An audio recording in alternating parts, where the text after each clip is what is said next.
קינוע הכי טוב לשטוף במסננת קטנה, אחרת זה מתפזר בכל הכיור. ממש בלגן, אז פשוט שוטפים את זה במסננת קטנה, וישר אפשר להעביר את זה לסיר.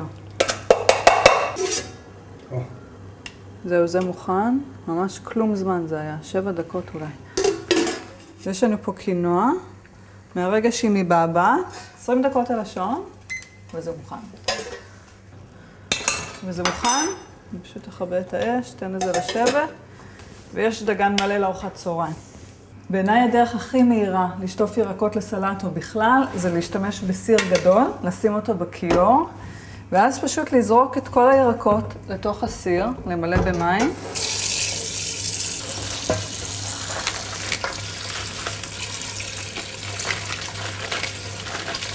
אני תמיד משתמשת במייבש חסה, כי אחרת הסלט יוצא נבול, אני מייבשת את החסה או עם מגבת או במייבש חסה, שזה ממש סבבה.